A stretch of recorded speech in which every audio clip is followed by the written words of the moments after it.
Apakah semua makanan yang dimasak dengan cara dibakar itu berpotensi menimbulkan kanker? Wah, ini pertanyaan kritis ya.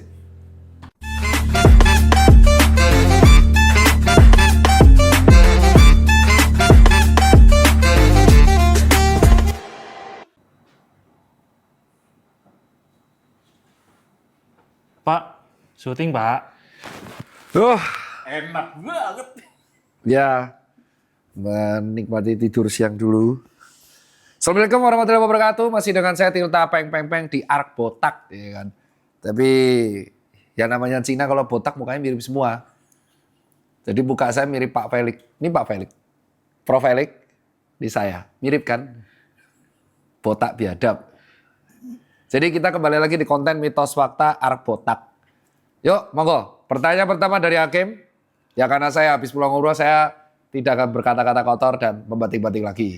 Bismillah. Bismillahirrahmanirrahim. Amin. Amin. Ya, paling nendang-nendang aja. Oke, pertanyaan pertama apa? Pertanyaan pertama Pak. Olahraga renang itu bisa mengurangi kambuhnya penyakit asma.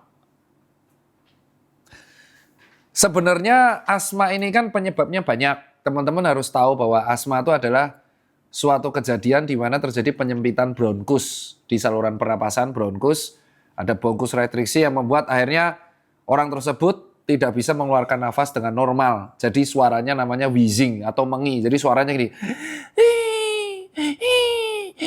Jadi suaranya mengi karena kayak balon dijepit. Jadi suaranya timbul. Nah, asma ini tuh banyak penyebabnya.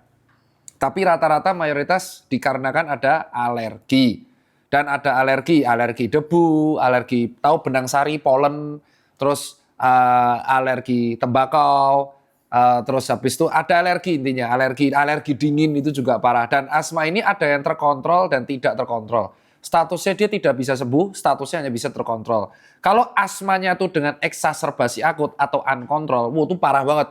Sampai parah dan harus membutuhkan penanganan darurat karena sampai saturasinya turun drastis. Impact buruk dari asma itu saturasinya bisa ngedrop dan itu urusan dari dokter spesialis paru ya untuk meminum obat-obatannya secara teratur. Apakah renang itu bisa memicu asma? Bisa jadi kalau kalian alerginya terkait dengan air atau suhu. Siapa tahu kalian alergi dingin terus kalian renang malah jeblok. Jadi sebenarnya asma itu harus terkontrol dan menjauhi alerginya.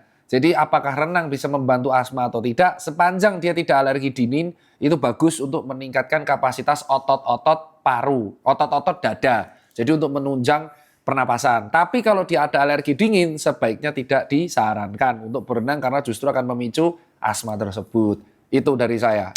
Monggo pertanyaan berikutnya. Pertanyaan berikut tadi Pak, ada titipan pertanyaan dari netizen nih Pak. Dia bilang gini, kalau dulu pernah operasi patah tulang pada kaki, nah kedepannya akankah ada perbedaan panjang kaki? Misalkan yang satu panjang, yang satu jadi agak pendek. Wah, ini netizen yang cerdas. Karena akhirnya setelah sekian lama muncul pertanyaan kritis. Apakah setelah operasi patah tulang bisa terjadi perbedaan panjang kaki?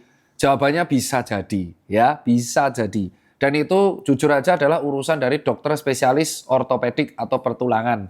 Jadi di sini saya menjawab sebagai dokter umum karena dokter umum tuh harus tahu semuanya secara superficial. Jadi yang pertama adalah patah tulang itu banyak jenisnya.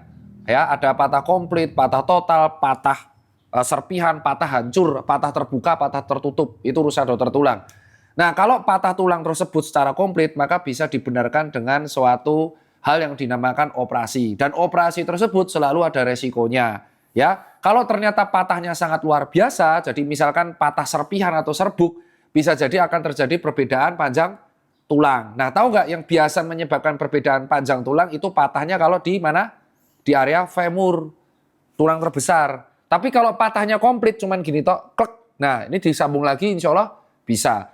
Nah, akan tetapi resiko perbedaan tinggi tulang ini terjadi kalau penanganannya nggak benar. Contoh, Anda patah tulang komplit, harusnya operasi. Tapi ternyata malah dipijat secara jelek. Jadi akhirnya malah terjadi perbedaan panjang tulang.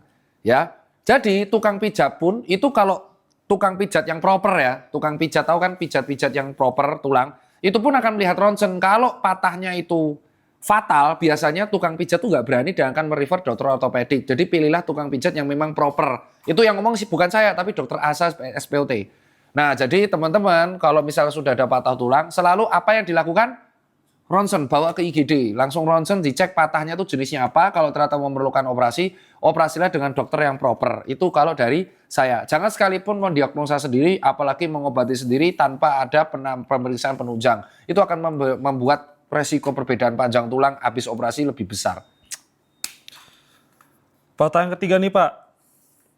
Apakah semua makanan yang dimasak dengan cara dibakar itu berpotensi menimbulkan kanker?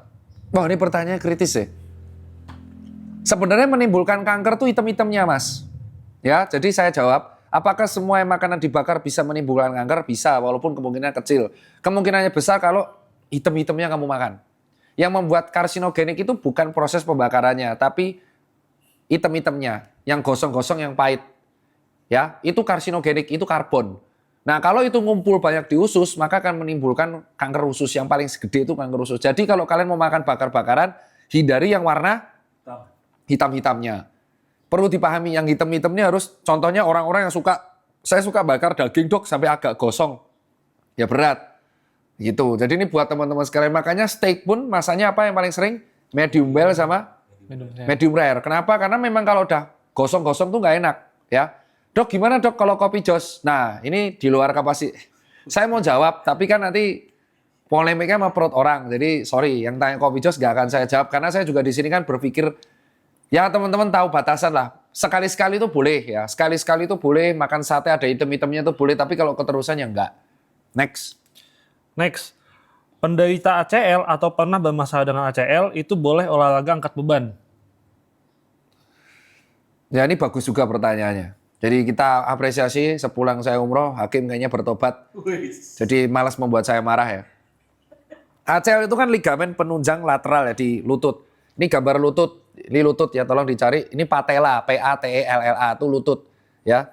Lutut ini tuh banyak ligamennya, ada ACL, PCL banyak banget. Oke. ACL itu singkatan dari anterior cruciatus ligament ya. Dan dia ini kan yang membuat si patella kita tuh nggak gerak kemana-mana ya. Jadi kalau ACL putus, kamu tuh tetap bisa gerak, tapi patelanya ini uglek-uglek. Jadi nggak bisa apa? Nggak bisa stable di sini gitu loh. Jadi akan rentan dislok karena dia mengikat. Dan ketika cederanya robekan itu ada berapa banyak? Ada robekan total, setengah total, dan ringan. Nah kalau total banget itu harus dioperasi. Kenapa harus dioperasi? Karena vaskularisasi ligamen itu sangat kecil. Sehingga kalau dibiarin putus total nggak disambung, dia akan cenderung menjadi jaringan parut, malah jadi nggak bisa nyambung sama sekali. Nah kalau grade-nya 2 atau putus separuh itu bisa dioperasi atau bisa diobati dengan cara konvensional. Jadi minimalisir gerak. Nah kalau robek dikit itu masih bisa, tapi harus absen olahraga sampai 3-6 minggu. Tapi kalau operasi itu 6 bulan. Nah jadi kapan cedera ACL itu boleh angkat beban, selalu konsultasikan dengan dokter SPOT Anda yang mengoperasi. Dan ini adalah subspesialisasinya. Jadi dokter SPOT sub hip dan knie. Nih ya. Dokter spesialis sub hip dan knie. Hip, ini tulang panggul dan lutut. Itu ada subspesialisasinya. Jadi kalau kalian robekan total, biasanya recovery-nya itu bareng KFR. Boleh angkat beban tetapi yang tidak memberatkan. Contoh apa? Contoh olahraga yang dilakukan Roy Keane ketika dia dikerjain sama bapaknya Halan. Sepak bola. Ya quadricep curl atau leg curl. Nah leg curl itu masih enak, masih bisa. Tapi yang tidak disarankan adalah squat. Kalau cedera ACL itu berat, tidak disarankan squat karena apa? Rentan untuk robek lagi. Maka diganti dengan gerakan lain. Contohnya apa? Leg curl, leg press. Kenapa coba? Dan itu pun harus bertahap. Setelah 6 bulan, boleh dia squat? Boleh. Tapi mainnya dari awal lagi. Sampai progressive load di titik maksimal. Dan disarankan memakai apa? Kalau riwayat sudah ada ACL putus, pakai knee pad. Teman-teman sekalian, kalau sudah ada riwayat ACL, selalu konsultasikan dengan dokter SPOT. Next. Mengganti minyak goreng sawit dengan minyak zaitun bisa bermanfaat untuk kesehatan jantung. Ini bagus banget sih pertanyaannya. Jadi yang dipermasalahkan di sini adalah sebenarnya adalah kandungan lemak jenuh dan trans jenuhnya. Jadi minyak sawit, terus habis itu ada olive oil sama minyak zaitun. itu sebenarnya secara penelitian di-compare dari beberapa jurnal, efektivitasnya lebih bagus. Untuk lemak, jenuhnya tuh lebih dikit gitu loh. Jadi banyak beberapa orang yang menggunakan minyak zaitun dan olive oil digunakan untuk menggoreng karena kandungan lemak jenuhnya lebih sedikit ya. Nah, sedangkan minyak kelapa sawit itu kan lemak jenuhnya banyak. Apa sih efeknya lemak jenuh terlalu banyak? Dia akan meningkatkan potensi trombus atau sumbatan pada pembuluh darah. Cuman secara harga, ini secara harga ya, harganya olive oil dan minyak zaitun itu mahal gitu kan. Makanya privilege-nya orang kaya itu bisa ya enak itu. Tapi kalau teman-teman nggak percaya, cek aja di supermarket terkenal kayak Ranch Market, 99, ya kan, Food Hall. Teman-teman bisa cek harganya tuh berapa sendirilah. Ini minyak goreng biasa, minyak jagung, minyak rendah kolesterol, olive oil dan minyak zaitun. Harganya dicek sendiri berapa. Jangan kaget aja sih. Itu aja kalau udah bagus tuh bagus, tapi nggak bagus buat kantong. Jadi bagus buat jantung, nggak bagus buat stres kerja coy. Karena kerasa coy, ya kan. Nah, makanya lebih baik paling aman apa? Makan yang rebus atau panggang. Itu kalau dari saya. Next. Ada yang nanya lagi nih Pak. Berat badan saya stuck, nggak bisa turun lagi. Padahal sudah defisit kalori dan olahraga kardio. Saya harus gimana? Oh ini pinter nih, pertanyaan bagus banget. Jadi bahwa tanda kalian sehat ketika kalian diet, itu bukan berarti berat badannya harus turun terus. Ya, yang kita harus luruskan adalah, betul berat badan itu turun, tapi akan terjadi yang namanya body recomposition. Ya, ini misalkan ada grafik, turunnya tuh akan gini, ya drastis, terus nanti akan stabil kayak gini. Kenapa coba berat badannya tetap? Karena bisa jadi, karena dia rajin olahraga, berat badannya digantikan oleh, fatnya digantikan oleh otot. Jadi fatnya menghilang, di burn, dijadikan energi. Saat bersamaan, dia massa ototnya bertambah. Betul, defisit kalori itu salah satu untuk fat loss. Tapi bukan berarti ketika kalian itu berat badan turun, itu diet kalian gagal. Dok, saya sudah turun terus akhirnya stuck. Itu artinya tubuh kalian sudah melakukan rekomposisi. Jadi patokan berikutnya adalah lingkar perut. Jadi ketika Anda obes, terus berat badan Anda turun, tiba-tiba Anda drastis, cek aja lingkar perutnya. Kalau lingkar perutnya sudah cenderung flat, berarti itu terjadi body recomposition ketika tubuh fokus untuk membangun massa otot. Ingat ya kawan-kawan, jadi diet yang berhasil tuh belum tentu turunnya drastis, akan terjadi keseimbangan, terjadi body recomposition. Maka patokannya nggak bisa berat badan saja, nggak bisa BMI saja, tapi lingkar perut. Nah patokan berikutnya adalah kalau kalian mau ke lab, apa yang dicek? Kadar kolesterol dan fat. Jadi fatnya orang yang obes biasa tuh di atas 30%. Ketika kalian berhasil menjadikan body recomposition, fatnya itu under 20%. Kecuali cewek, kalau cewek itu 20% udah bagus.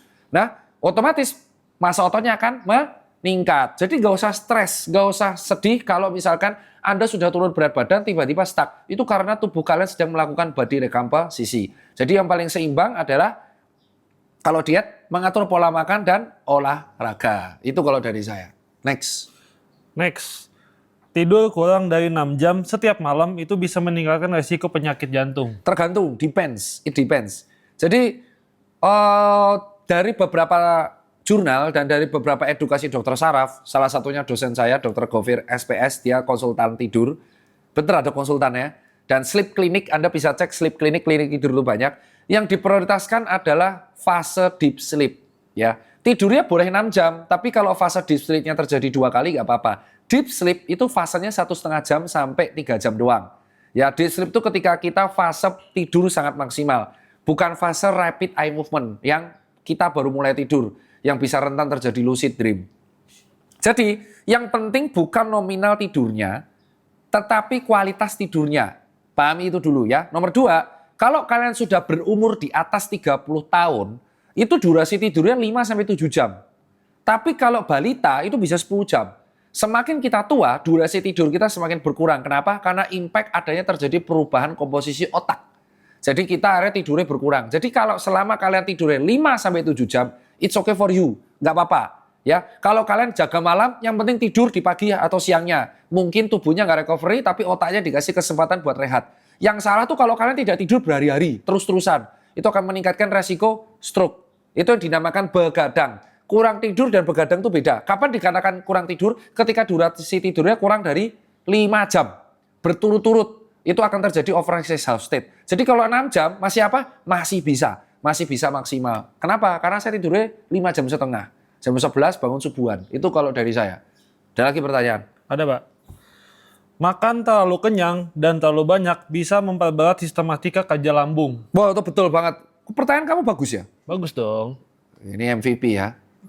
MVP lagi nih. Ya, sulit nih, sulit. Ini terakhir karena pertanyaan panjang-panjang. Jadi betul, makan terlalu kenyang dan kurang makan, itu akan menyebabkan kerja lambung jadi berat. Itu betul, itu bukan mitos. Lambung itu kayak balon. Nggak dikasih makan, asam lambung kan tetap keluar, bro. Nah, kalau asam lambung tetap keluar, dia sifatnya asam, pH-nya 3. Apa yang diolah? Dinding lambung. Jadi nyeri. Kalau bolong, jadinya gastritis. Paham ya? Kalau makanannya berlebihan, balonnya penuh. Maka otot sphincter nggak bisa nahan. Yang terjadi apa? Makanannya reflux. Asam lambung cairannya ke luar. Yang kerusak apa? Esofagus. Jadinya GERD. Jadi kalau kurang makan, terjadinya adalah dispepsia, perut kembung, dan gastritis. Radang lambung yang berimpak pada bolong lambungnya. Tapi kalau makan kekenyangan atau makan tidak teratur, yang rusak otot lambung, sphincternya, yang mengakibatkan asam lambung reflux jadinya apa? GERD. Nah, di sini udah tahu. Jadi makan kapan yang bagus? Makan secukupnya, berhenti sebelum kenyang. Di Muslim itu diajarkan sama guru saya bahwa saya tuh harus berhenti makan 80%. Kapan? Sebelum sendawa. Karena ternyata kalau kita makan terlalu kenyang itu akan menyebabkan reflux. Jujur ini saya nggak tahu. Jadi disinilah yang saya harus kasih tahu ke kawan-kawan. Jadi kalau teman-teman makan tuh sampai, apalagi pas buka puasa, itu udah bahaya, itu begah. Saya jamin itu nggak akan nyaman. Jadi perut begah, sebah, dispepsi, dan jadi GERD. Jadi betul pertanyaan ini. Makanya buat teman-teman berhentilah makan sebelum kenyang. Makan secukupnya, jangan rakus. Jangan rakus. Ya, dan apa yang membuat kenyang, paling kenyang? Bukan nasi, tapi protein.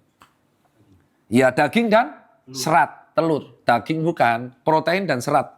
Maka karbonya dikit aja. Jadi pas makan, karbonya dikit, banyakin lauk sama sayur. Itu kalau dari saya. Terima kasih dan sampai jumpa di Mitos Kesehatan berikutnya. Assalamualaikum warahmatullahi wabarakatuh.